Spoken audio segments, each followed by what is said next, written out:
बोलिए सियापति रामचंद्र भगवान की जय, सीता माता की जय, भरत शत्रुघ्न की जय, वीर लक्ष्मण की जय, वीर हनुमान की जय, बोल साचे दरबार की जय।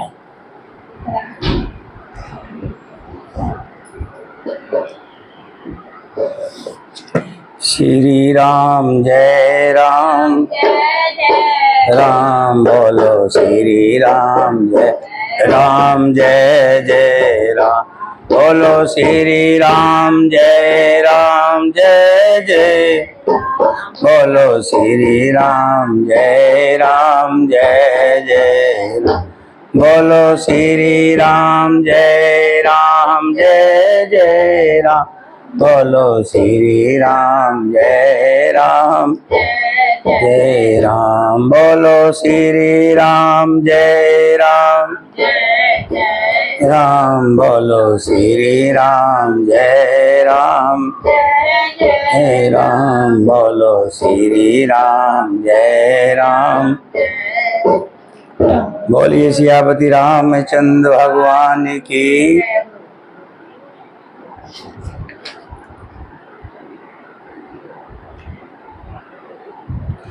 कई देश,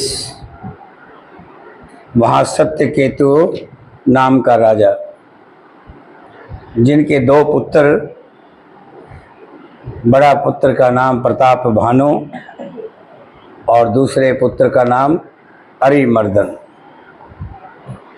राजा ज्येष्ठ पुत्र भानु प्रताप को राज्य देकर के स्वयं वनों को चले गए। प्रताप भानु और अरिमर्दन में बहुत प्रेम था दोनों भाइयों में, और साथ में ही उनके जो मंत्री था वो भी बड़ा धर्म प्रेमी था और विधि विधान को जानने वाला चतुर था। ऐसे में प्रताप भानु ने अपनी सेना को और भी संचारू बनाया। अपनी प्रजा का हित करने वाला राजा, सेन संग चतुरंग अपारा, अमित सुभट सब समर जुझारा। साथ में अपार चतुर्गुणी सेना थी, जिसमें असंख्य योद्धा थे जो सब के सब रण में झूंझ मरने वाले थे। अपनी सेना को देखकर राजा बहुत प्रसन्न हुआ और घमाघम नगाड़े बजाने लगा। अपने बल और पौरुष से प्रताप भानु ने संसार को अपनी भुजाओं के बल से वश में करके राजा ने नगर में प्रवेश किया।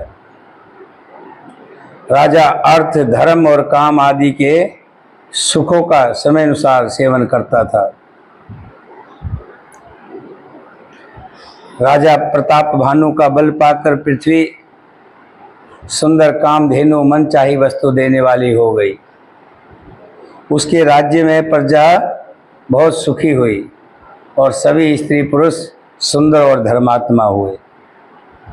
धर्म रुचि मंत्री का श्री हरि के चरणों में प्रेम था और राजा के हित के लिए सदा उसको नीति सिखाया करता था। राजा गुरु देवता संत पितर और ब्राह्मण इन सब की सदा सेवा करता रहता था। वेदों में राजाओं के जो धर्म बताए गए हैं, राजा सदा आदर पूर्वक और सुख मानकर उन सब का पालन करता था। प्रतिदिन अनेक प्रकार के दान देता और उत्तम शास्त्र वेद और पुराण सुनता था। उसने बहुत सी बावलियाँ, कुएं, तालाब, फुलवाड़ियाँ, सुंदर बगीचे, ब्राह्मणों के लिए घर और देवताओं के सुंदर विचित्र मंदिर तथा तीर्थ बनवाए। छह लग कहें प्राण श्रुति, एक एक सब जाग, बार सहस्त्र सहस्त्र नृप, किए सहित अनुराग सियावर। जय राम मेरे प्रभु राम,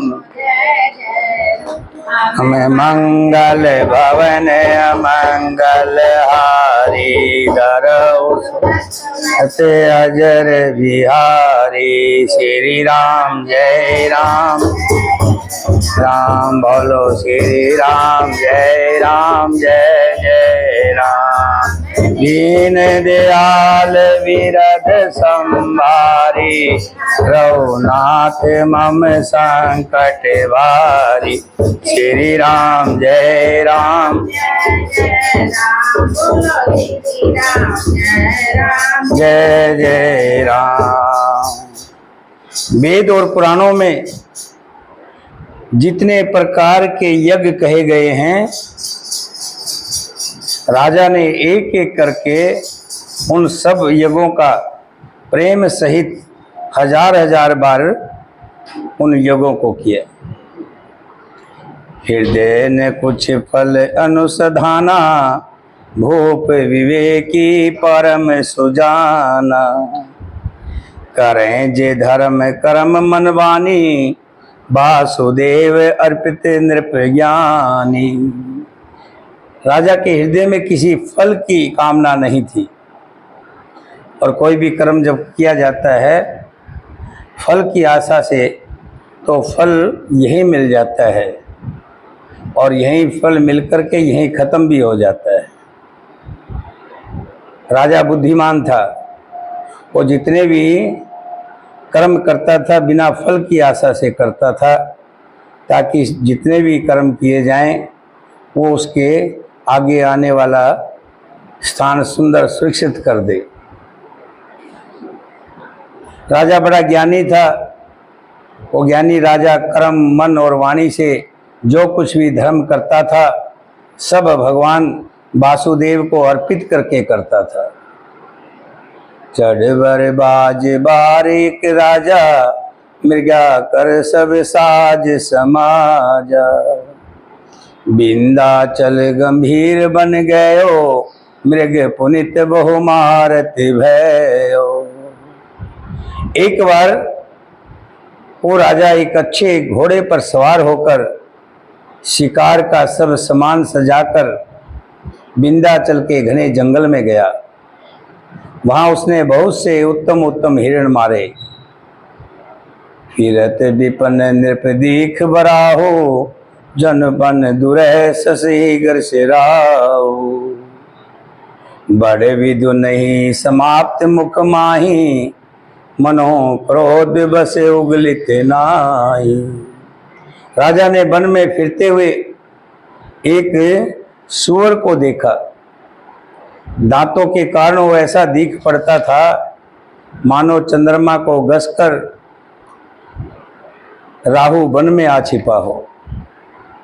चंद्रमा बड़ा होने से उसके मुंह में समाता नहीं हो, और मानो क्रोधवश वो उसे उगलना नहीं चाहता हो।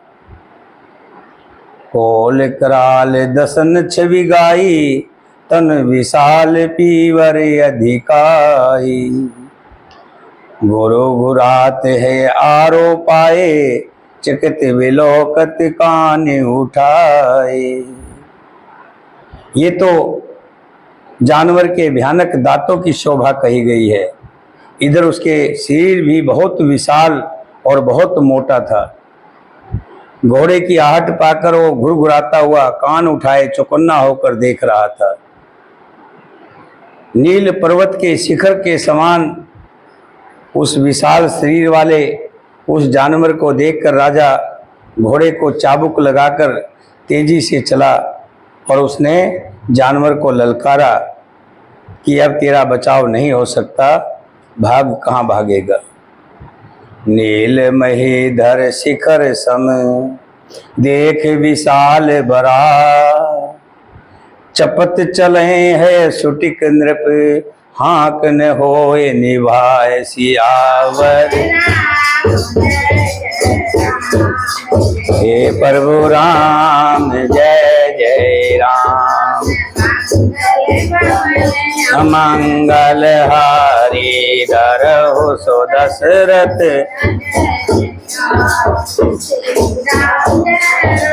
जय जय राम बोलो श्री राम जय राम। मैं दीन दयाल विरद संभारी हरो हरि श्री राम जय जय राम बोलो श्री राम।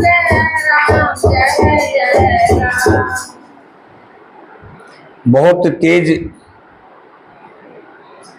शब्द करते हुए घोड़े को अपनी तरफ आता देखकर वो जानवर हवा के वेग से भाग चला।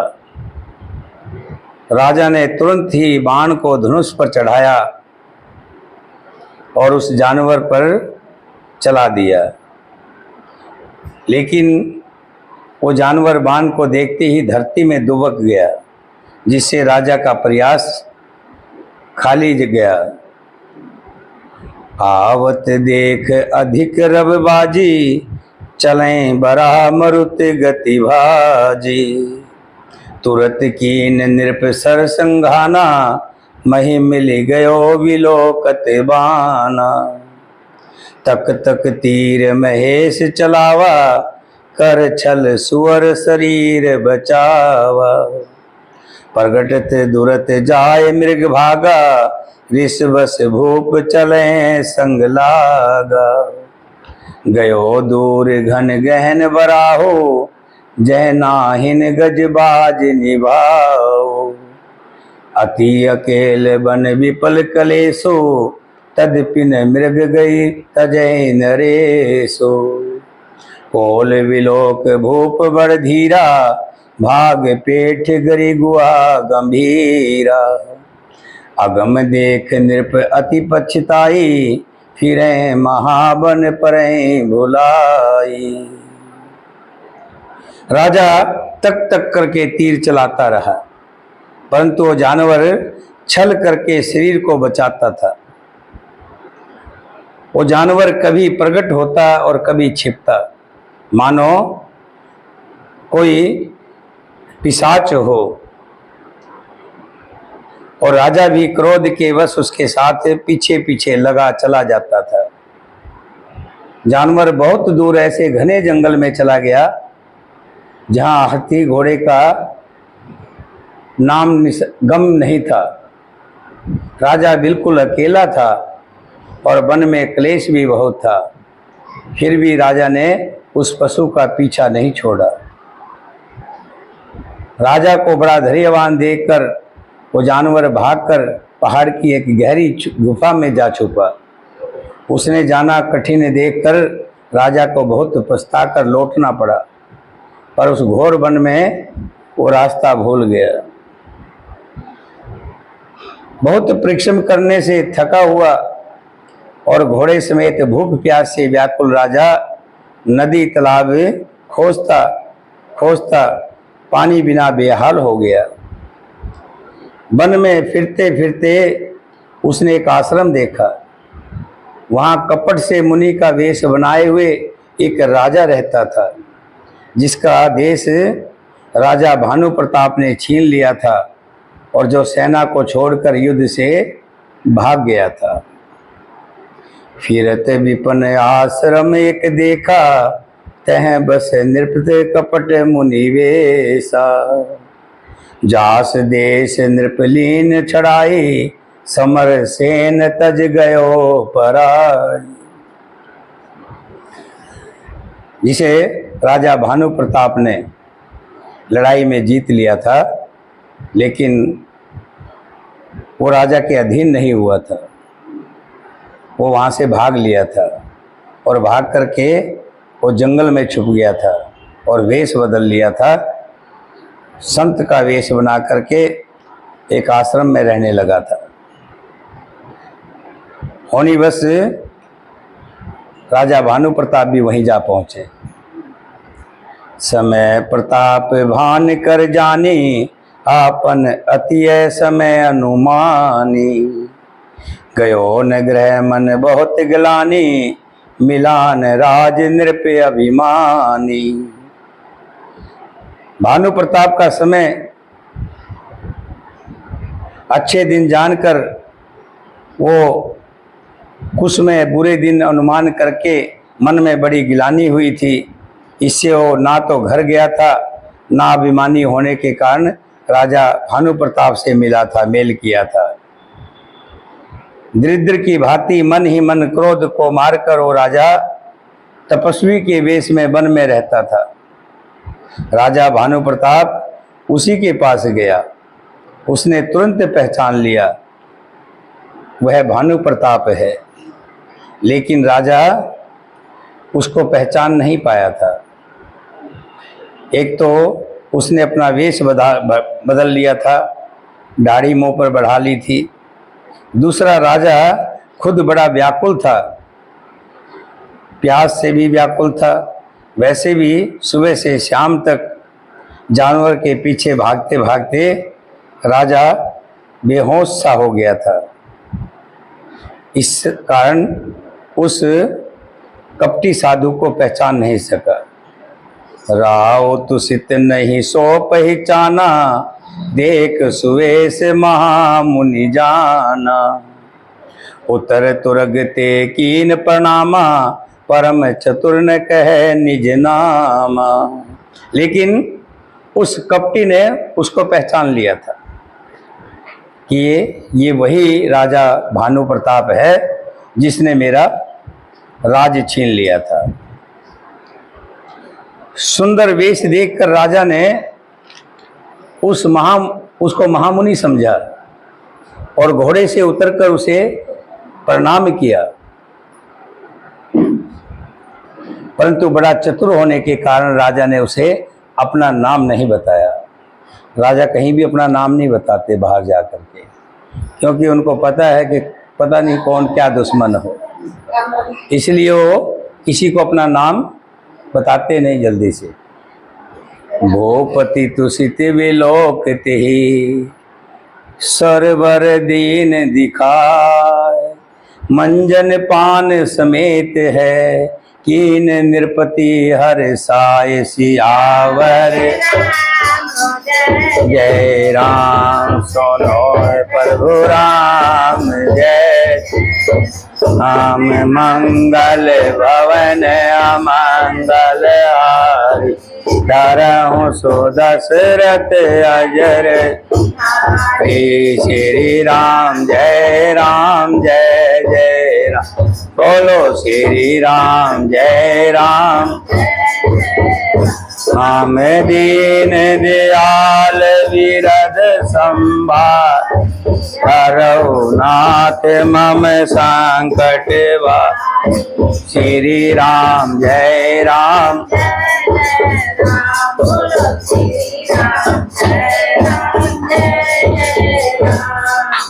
राजा को प्यासा देखकर उसने सरोवर दिखला दिया।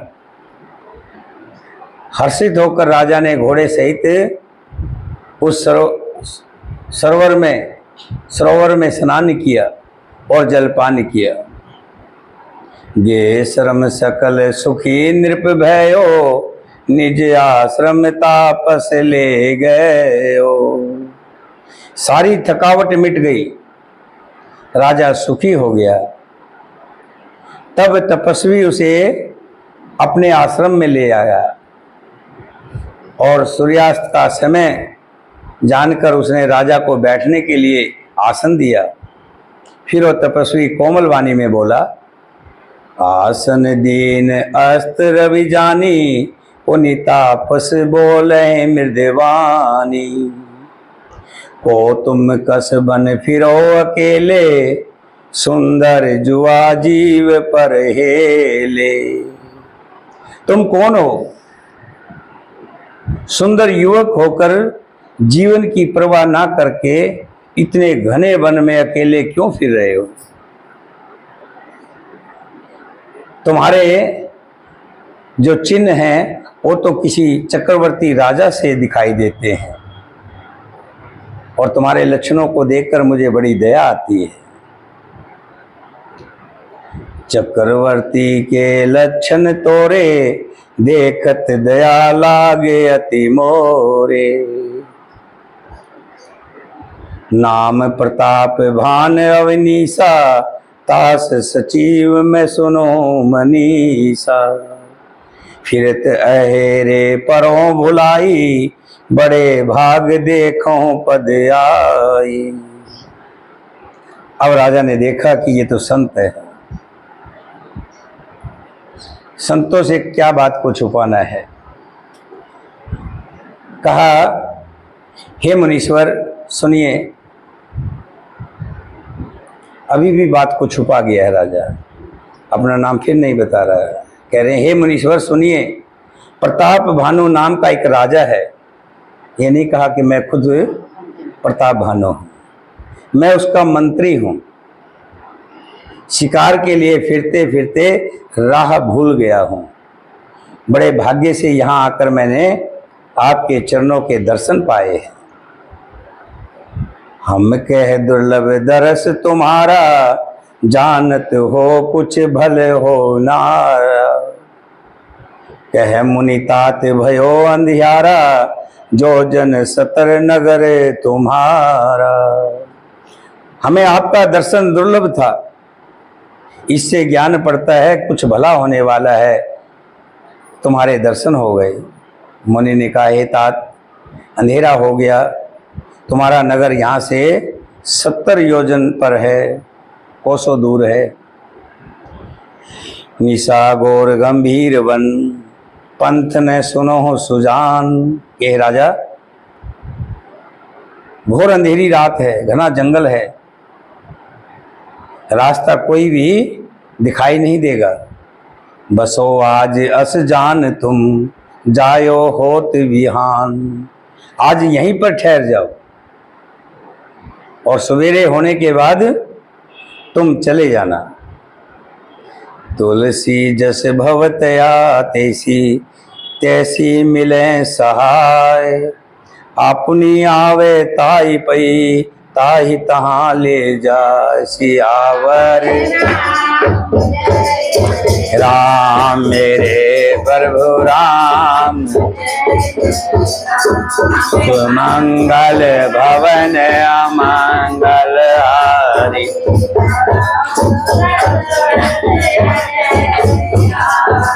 श्री राम जय राम,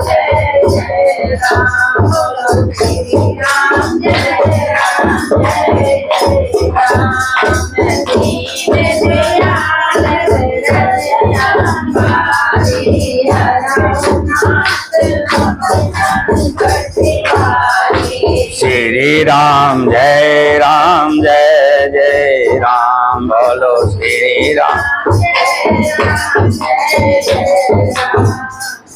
तुलसीदास जी कहते हैं, होनहार बड़ी बलवान होती है, और जब कोई होना होता है उसको वहां खींच कर ले जाती है। एक बार की कथा प्रसंग में आते हैं। नारद जी, चंद्रगुप्त जी और यमराज जी तीनों उड़न खटोला यानी विमान के रास्ते से आकाश से जा रहे थे। नीचे पृथ्वी लोक की तरफ देख करके नारद जी हंस पड़े। यमराज ने उनकी हंसी का कारण पूछा तो नारद जी कहने लगे, आज चंद्रगुप्त की लिखी हुई सारी बातें झूठ हो जाएंगी। आज चंद्रगुप्त का इतिहास झूठा हो जाएगा। यमराज जी कहने लगे, वो कैसे? कहने लगे कि जो मैं देख रहा हूं, नीचे धरा पर एक कांव है, एक कांव है और इसकी 15 मिनट के बाद 7 समुद्र पार मृत्यु लिखी है। और 15 मिनट में कोई भी कांव, कोई पक्षी 7 समुद्र पार नहीं कर सकता। आज चंद्रगुप्त की बात झूठी हो जाएगी लिखी हुई, कि चंद्रगुप्त ने लिखा हुआ है कि 15 मिनट के बाद 7 समुद्र पार इसकी मौत लिखी है। उधर जो काग था, उसने, उसका एक दोस्त था हंस, उसको कहा कि भाई मेरी मौत है। वो कैसे? यमराज ने मुझे उस दृष्टि से देख लिया है, यमराज की दृष्टि मुझ पर पड़ गई है। फिर काग कहने लगा, मुझे ऐसी जगह ले चलो जहां उनकी दृष्टि ना पड़े और मैं बच जाऊं। कहते हैं हंस मन की चाल चलता है, जो सोच लेता है। जैसे मन, अभी हमने सोचा, हम गया जी बैठे हैं, स्नान कर रहे हैं, मन जैसे चलता है बहुत तेजी से चलता है, इसी तेज चाल से हंस भी चलता है। हंस ने कहा, भाई तू मेरे पीठ पर बैठ, मैं तुझे अभी 5 मिनट में 7 समुंदर पार करवा दूँ। होनहार थी ना, वो तो अपने बचाव के लिए जा रहा था। पीठ पर, हंस की पीठ पर बैठ करके वो काग 15 मिनट में 7 समुंदर पार पहुंच गया। और जैसे ही पीठ से उतरा, वहीं बिल्ली बैठी थी, फट झटका मारा और उसको खा गई। अब वो नारद जी देख रहे हैं और चंद्रगुप्त भी देख रहे हैं, यमराज भी देख रहे हैं। तब कहा कि जो होनहार है वो व्यक्ति को वहीं खींच के ले जाती है जब उसके साथ कोई हादसा होना होता है। तुलसीदास जी ने यही तो कहा है, तुलसी जस भवत व्यता तैसी मिले सहाय, आपन आवे ताई पही ताई तहां ले जाए। जैसी भविष्यवक्ता होनहार होती है, वैसी ही सहायता मिल जाती है। भले नाथ आयुष धर सीसा, बांध तुरग तरु बैठ महिषा, नृप बहु भांत प्रशंसे ताही, चरण बंद तज भाग्य सराई। हे नाथ, बहुत अच्छा कहकर अब जैसे जैसे संत ने कहा कि रात को यहीं विश्राम करो, अंधेरा हो गया है, कहीं रास्ता नहीं दिखाई दे रहा, सुबह चले जाना। तब राजा ने कहा कि हे नाथ, बहुत अच्छा। ऐसा कहकर और उसकी आज्ञा सिर चढ़ाकर घोड़े को वृक्ष से बांधकर राजा बैठ गया। राजा ने उस मुनि की बहुत प्रशंसा की और उनके चरण को छू करके वंदना की और उनके भाग्य की सराहना की। और फिर सुंदर कोमल वाणी से कहा, हे प्रभु, आपको पिता जानकर मैं ढिठाई करता हूँ। हे मुनीश्वर, मुझे अपना पुत्र और सेवक जानकर अपना नाम धाम विस्तार से बताइए कि आप कहाँ के रहने वाले हो और यहाँ इस जंगल में कितने सालों से रह रहे हो। क्योंकि राजा ने उसको पहचाना नहीं था और वो दुष्ट राजा को पहचान चुका था। राजा ने उसको नहीं पहचाना था, पर वो राजा को पहचान गया था। राजा तो शुद्ध हृदय था और वो कपट करने में चतुर था। एक तो वैरी, फिर जाति का क्षत्रिय और फिर राजा। वो छल बल से अपना काम बनाना चाहता था। वो शत्रु अपने राज्य सुख को समझ करके, स्मरण करके कि मेरा राज कितना बड़ा राज्य था, मैं ऐसा राजा था, इसी की वजह से मेरा राज छिन गया और मैं राज छोड़ करके भाग करके यहाँ जंगल में छुपा बैठा हूँ। उसकी छाती कुम्हार के आवे की तरह भीतर ही भीतर सुलग रही थी। राजा के सरल वचन कान से सुनकर उसने बैर को याद कर वो हृदय में हर्षित हुआ।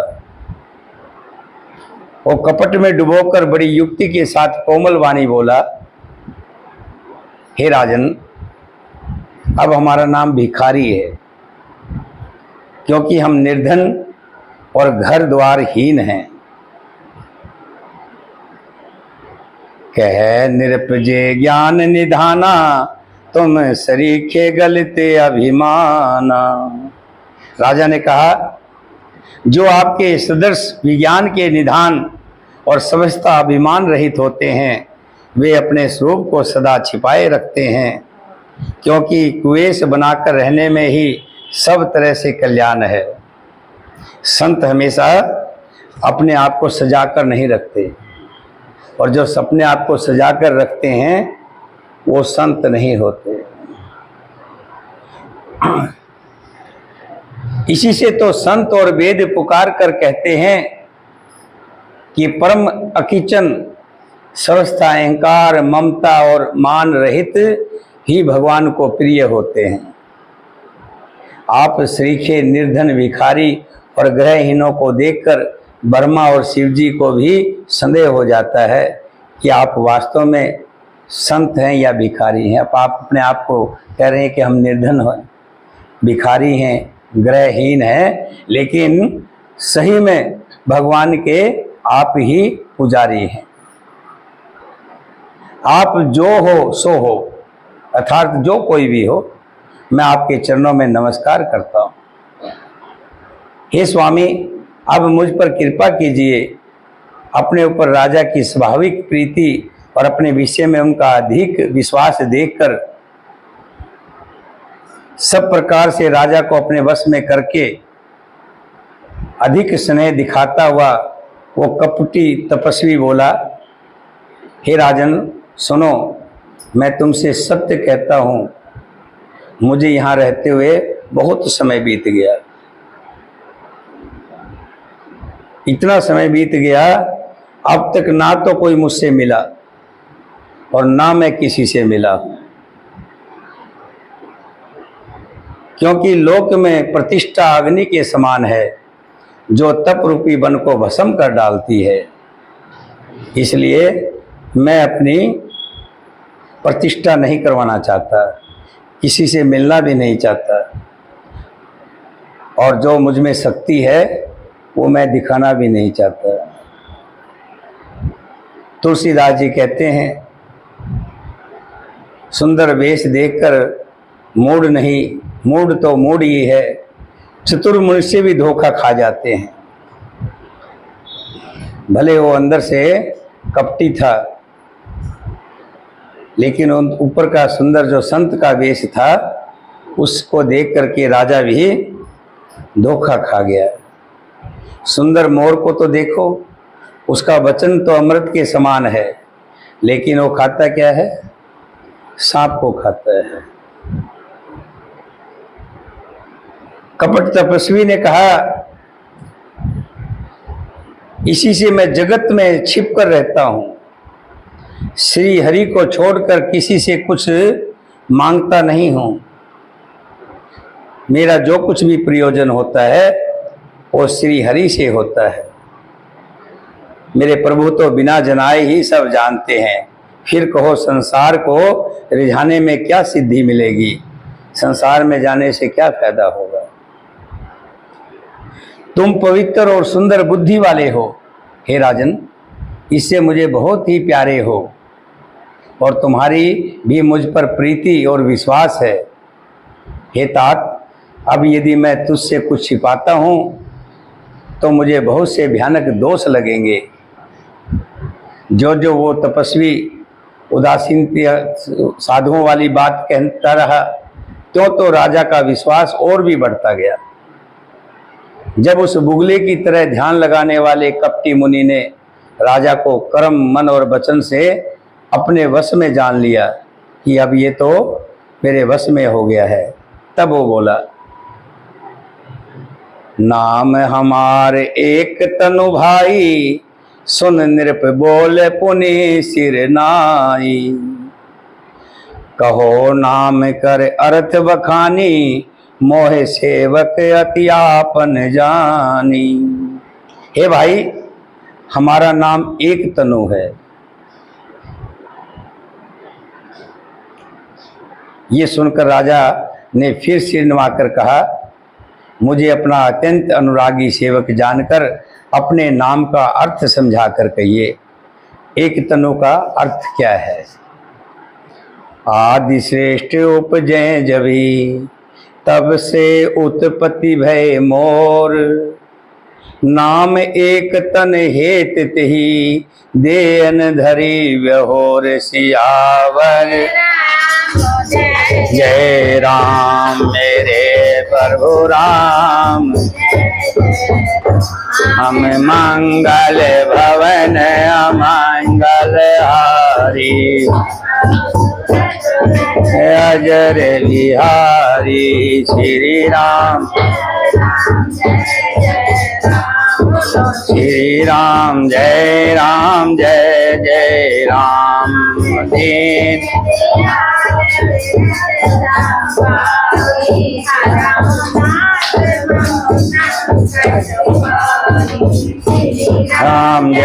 राम जय जय राम। बोलो श्री राम। अब कपटी मुनि ने देख लिया कि राजा मेरे वश हो गया है। तब कपटी मुनि ने कहा, जब सबसे पहले सृष्टि उत्पन्न हुई थी तभी मेरी उत्पत्ति हुई थी, यानी हजारों साल पहले।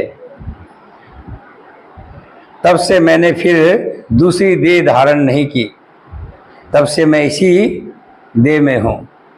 इसी से मेरा नाम एक तनु है। राजा सुनकर के बड़ा आश्चर्य में रहा। जब से सृष्टि उत्पन्न हुई है तब से ये संत है। जब राजा को आश्चर्य में देखा तो कपटी मुनि कहने लगा, हे पुत्र, मन में आश्चर्य मत करो। तब से कुछ भी दुर्लभ नहीं है।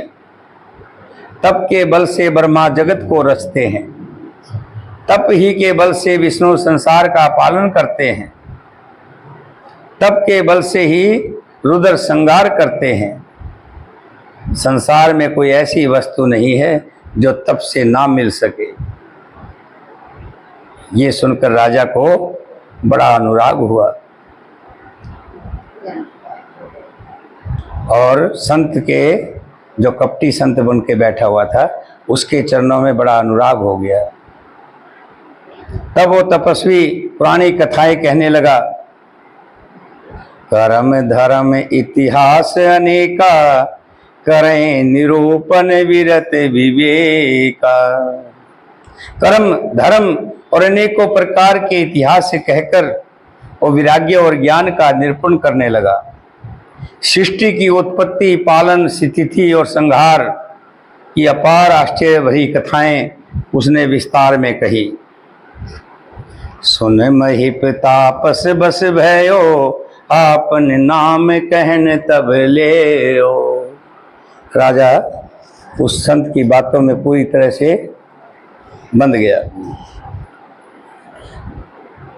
और उस संत की बातों को सुनकर राजा उस तपस्वी के वश में हो गया और तब वो उसे अपना नाम बताने लगा। तपस्वी ने बीच में ही रोक कर कहा, राजन, मैं तुमको जानता हूं, लेकिन तुमने अपना नाम छुपा करके ये अपना धर्म निभाया है कि राजा अपना नाम नहीं बताते। मैं तुम्हें ही नहीं, तुम्हारे पूरे परिवार को जानता हूं, क्योंकि मुझ में इतनी शक्ति है। मेरे तप के बल से मैं बता सकता हूं। तुम्हारा नाम प्रताप भानु है। तुम महाराजा सत्यकेतु के पुत्र हो। हे राजन, मैं गुरु की कृपा से सब जानता हूं। अपनी हानि समझकर कहता नहीं हूँ। मुझे ज्ञान बहुत है, मुझे पूरी सृष्टि का ज्ञान है। देख तात तब सहज सुधाई, प्रीत प्रतीत नीति अपनाई। उपज परी ममता मन मोरे, कहूँ कथा निज पूछे तोरे। हे तात, तुम्हारा स्वाभाविक सीधापन, प्रेम, विश्वास और नीति में निपुणता देखकर मेरे मन में तुम्हारे ऊपर बड़ी ममता उत्पन्न हो गई है, इसलिए मैं तुम्हारे पूछने से अपनी कथा कहता हूँ। अब मैं प्रसन्न हूँ, इसमें संदेह ना करना। हे राजन, जो मन को भावे वही मांग लो। सुंदर प्रिय वचन सुनकर राजा बड़ा हर्षित हो गया और मुनि के पैर पकड़कर उसने बहुत प्रकार से विनती की। कृपा सिंध मुनि दर्शन तोरे, चार पदार्थ कर तल मोरे। हे दया सागर मुनि, बड़े भाग्य से आपके दर्शन मुझे हुए और आपके दर्शनों से मुझे अर्थ, धर्म, काम और मोक्ष सब कुछ मिल गया। आप तो भगवान का स्वरूप हो, भगवान से कम नहीं हो। प्रभु यथापि प्रसन्न विलोकी, माग अगम वर हो यशो की। तो भी स्वामी को प्रसन्न देखकर मैं दुर्लभ वर मांगकर क्यों ना शोक रहित हो जाऊं। मेरा शरीर, अब राजा जो है देख लिया कि तो भगवान का दूसरा ही रूप है। ये नहीं सोचा ये कपटी है। जब कोई छल होता है तो उस समय आदमी की बुद्धि भी, विवेक खत्म हो जाता है, और जब उसके साथ छल हो जाता है तब वो बाद में पछताता हो, मेरे साथ छल हो गया। ठग कैसे ठगते हैं? ठग भी ऐसे ही ठगते हैं। उस आदमी को ऐसी बातों में लगा लेंगे, ऐसी बातों में फंसा लेंगे, उसकी बुद्धि को हर लेते हैं। पीछे मुझे एक स्त्री मिली तो कहने लगी कि एक बाबा आया था, हमारे जानकारी में है। वो आया, उसने कहा कि बेटी, तुम्हारा बेटा है, एक दो बेटी हैं,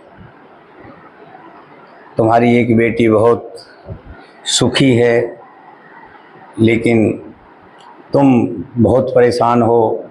उसने इस तरह की जो बातें की जो घरेलू आम घरों में होते हैं, वो उसकी बातों में इतनी चलती गई, बहकती गई, उसको पता ही नहीं लगा।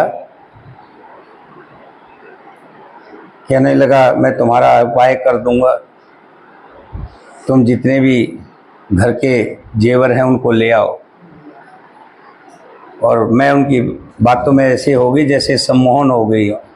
लाती गई, उसने कहा पोटली में बंद कर लो, पोटली में बंद कर लिया। फिर उसने वो पोटली हाथ में ली, घुमा फिरा के वापस मुझे पोटली दे दी और कहा अब तेरे सारे संकट दूर हो जाएंगे। जब वो चला गया तो मैंने पोटली खोली तो उसमें चांदी के जेवर थे, सोने के जेवर सब ले गया। ऐसी ही पोटली बना करके दे गया।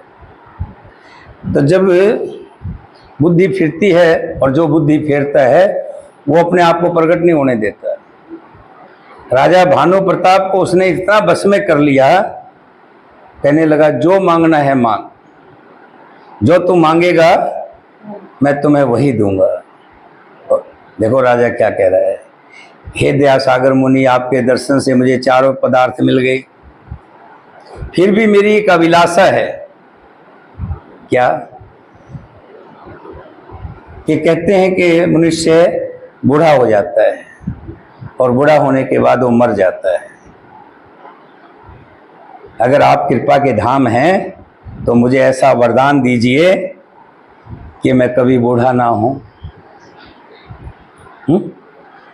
और मरने का तो गम रहेगा ही नहीं जब मैं बूढ़ा ही नहीं होऊंगा तो। और एक और वरदान दीजिए कि युद्ध में मुझे कोई भी जीत ना सके, पृथ्वी पर मेरा, पूरे संसार में मेरा ही राज हो। कहतापस नृप ऐसे हो, कारण एक कठिन सुन सो। तपस्वी ने कहा, हे राजन, ऐसा ही होगा, पर एक बात कठिन है, उसे भी सुन लो। हे पृथ्वी के स्वामी, हे राजन, केवल ब्राह्मण कुल को छोड़कर काल भी तुम्हारे चरणों में सिर नवाएगा। यदि तप के बल से, क्योंकि जो ब्राह्मण होते हैं वो तप के बल से सदा बलवान रहते हैं, उनके क्रोध से रक्षा करने वाला कोई नहीं है। तप बल विपर सदा बरियारा, तिनके कोपन को रखवारा।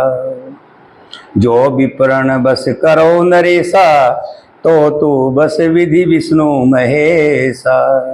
हे नरपति, हे राजन, यदि तुम ब्राह्मणों को बस में कर लो तो ब्रह्मा विष्णु और महेश भी तुम्हारे अधीन हो जाएंगे।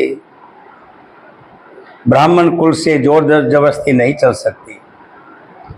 मैं दोनों भुजा उठाकर सत्य कहता हूं, हे राजन सुनो, ब्राह्मणों के श्राप के बिना तुम्हारा नाश कभी किसी काल में नहीं होगा। राजा उसके वचन सुनकर बड़ा प्रसन्न हुआ और कहने लगा, हे स्वामी, मेरा नाश अब नहीं होगा। हे कृपा निधान प्रभु, आपकी कृपा से मेरा सब समय कल्याण होगा। एव मस्त कह कपट मुनि, बोला कुटिल विहोर। मिलब हमारे भुलाओ निज, कहो न हमें न खोर। सियावर जय राम मेरे प्रभु राम, जय मैं मंगल भवन अमंगल हारी। डर अजर बिहारी, श्री राम श्री राम, जय राम। दीन दयाल विरद सम,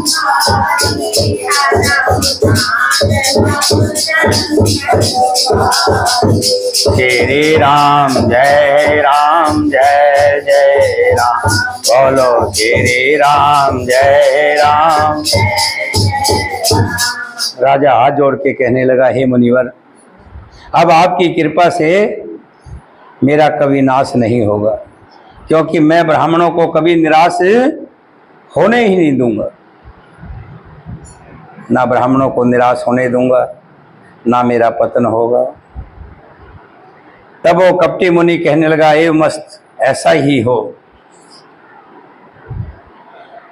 फिर कहने लगा, किंतु एक चीज का राजन और बात ध्यान रखना, तुम मेरे मिलने तथा अपने राह भूल जाने की बात किसी को मत कहना। कह दोगे तो हमारा दोष नहीं। हे राजन, मैं तुमको इसलिए मना करता हूँ कि इस प्रसंग को कहने से तुम्हारा बहुत बड़ा नुकसान होगा। छठे कान में ये बात पढ़ते ही तुम्हारा नाश हो जाएगा। मेरा ये वचन सत्य मानना, ये जो हमारा मिलन हुआ है ये किसी को कहना मत। हे प्रताप भानु, सुनो, इस बात के प्रकट करने से अथवा ब्राह्मणों के शाप से तुम्हारा नाश होगा, और किसी उपाय से चाहे ब्रह्मा और शंकर भी मन में क्रोध करें, तुम्हारी मृत्यु नहीं होगी और ना ही तुम्हारा राज कभी खत्म होगा। राजा ने मुनि के चरण पकड़कर कहा, हे स्वामी, सत्य ही है। ब्राह्मण और गुरु के क्रोध से कहिए कौन रक्षा कर सकता है। यदि ब्रह्मा भी क्रोध करे तो गुरु बचा लेते हैं, पर गुरु से विरोध करने पर जगत में कोई भी बचाने वाला नहीं है। यदि मैं आपके कथन के अनुसार नहीं चलूँगा तो भले ही मेरा नाश हो जाए, मुझे इसकी चिंता नहीं है। मेरा मन तो है प्रभु केवल एक ही डर से डर रहा है कि ब्राह्मणों का श्राप बड़ा भयानक होता है। होए विपर बस कवन विधि, कहो कृपा करे सो। तुम तज दीन दयाल निज, हित न देखो को। ये ब्राह्मण किस प्रकार से बस में हो सकते हैं? अब राजा कह रहे हैं, हे मुनिवर कृपा करके वो भी बताइए। हे दीन दयालु, आपको छोड़कर और किसी को मैं अपना हितैषी नहीं देखता हूं। तपस्वी ने कहा, हे राजन सुनो, संसार में उपाय तो बहुत हैं, पर वे कष्ट साध्य हैं, बड़ी कठिनता से बनने में आते हैं, और इस पर भी सिद्ध हो या ना हो इसकी भी कोई गारंटी नहीं होती। हाँ, एक उपाय बहुत सहज है, परंतु उसमें भी एक कठिनाई है। हे राजन, वह युक्ति तो मेरे हाथ में है, पर मेरा जाना तुम्हारे नगर में हो नहीं सकता। जब से पैदा हुआ हूं तब से आज तक मैं किसी के घर अथवा गांव में गया ही नहीं हूं, तब से मैं यही हूं। परंतु यदि नहीं जाता हूं तो तुम्हारा काम बिगड़ता है। आज ये बड़ा असमंजस सा आ पड़ा है। युक्ति तो है मेरे पास, मैं कर सकता हूं, लेकिन मेरे साथ समस्या ये है कि मैं आज तक नगर में गया ही नहीं हूं, और आज अगर मैं तुम्हारे काम करने के लिए नहीं जाता हूं तो भी बड़ी असमंजस है। ये सुनकर राजा कोमल वाणी से बोला, हे नाथ, वेदों में ऐसी बात कही है, बड़े स्नेह लघुन पर करहीं, गिरि निज सिरण सदा तृण धरहि। बड़े लोग छोटों पर स्नेह करते ही हैं। पर्वत अपने सिरों पर सदा घास को धारण किए रहते हैं। अगाध समुद्र अपने मस्तक पर फैन को धारण करता है, और धरती अपने सिर पर सदा धूल को धारण करती है। ऐसा कहकर राजा ने मुनि के चरण पकड़ लिए और कहा, हे स्वामी कृपा कीजिए, आप संत हैं, दीन दयालु हैं, अतः हे प्रभु मेरे लिए इतना कष्ट अवश्य सह लीजिए। जान नृपयापन अधीना, बोला तापस कपट प्रवीणा। सत्य कहूँ भूपति सुन तो ही, जग नाहिन दुर्लभ कुछ मोही। राजा को अपने अधीन जानकर कपट में प्रवीण वो तपस्वी बोला, हे राजन सुनो, मैं तुमसे सत्य कहता हूं, जगत में मुझे कुछ भी दुर्लभ नहीं है। तुम मेरे सच्चे सेवक हो, इसलिए मैं तुम्हारा काम अवश्य करूंगा, क्योंकि तुम मन वाणी और शरीर तीनों से मेरे भगत हो गए हो। पर योग, युक्ति, तप और मंत्र का प्रभाव तभी फलफलित होता है जब वो छिपाकर किए जाते हैं। हे नरपति सुनो, मैं यदि रसोई बनाऊं और तुम उसे परोसो और मुझे कोई जानने ना पावे, तो उस अन्न को जो जो खाएगा सो तुम्हारा आज्ञाकारी सेवक बन जाएगा, वो तुम्हारे अधीन हो जाएगा। यही नहीं, उन भोजन करने वालों के घर में भी जो भोजन करेगा, हे राजन सुनो, वो भी तुम्हारे अधीन हो जाएगा। हे राजन, जाकर यही उपाय करो और वर्ष भर भोजन कराने का संकल्प कर लेना कि मैं वर्ष भर पूरे साल ब्राह्मणों को भोजन करवाऊंगा। नित्य नूतन द्विज सहस सत, बरो सहित परिवार। मैं तुम्हारे संकल्प लग, दिनी करूं जिव नार सियावर। राम मेरे प्रभु मंगल भवन, सो दशरथ अजर जिहार।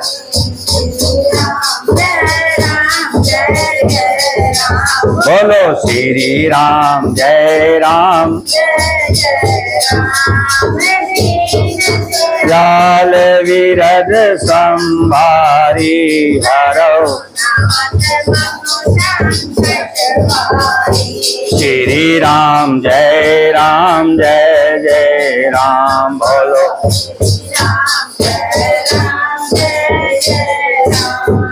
कपटी संत कहने लगा, अगर मैं रसोई बनाऊं और उस बनी हुई रसोई को तुम अपने हाथों से परोसो और जितने भी ब्राह्मण उसको खाएंगे वो तुम्हारे अधीन होते जाएंगे। जैसे तुम कहोगे वो तुम्हारा कहना मानेंगे। यहां तक नहीं, जो उनके घर में भी कोई खाएगा वो भी तुम्हारे अधीन होते जाएंगे।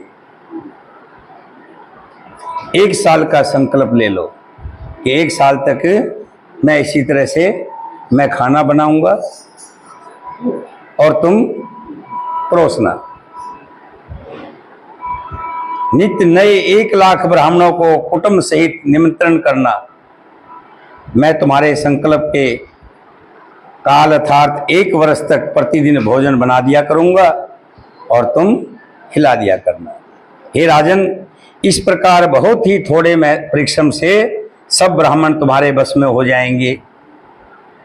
ब्राह्मण हवन यज्ञ और सेवा पूजा करेंगे तो उस प्रसंग संबंध से देवता भी सहज तुम्हारे बस में हो जाएंगे। मैं एक और पहचान तुमको बता देता हूं कि मैं इस रूप में कभी नहीं आऊंगा। हे राजन, मैं अपनी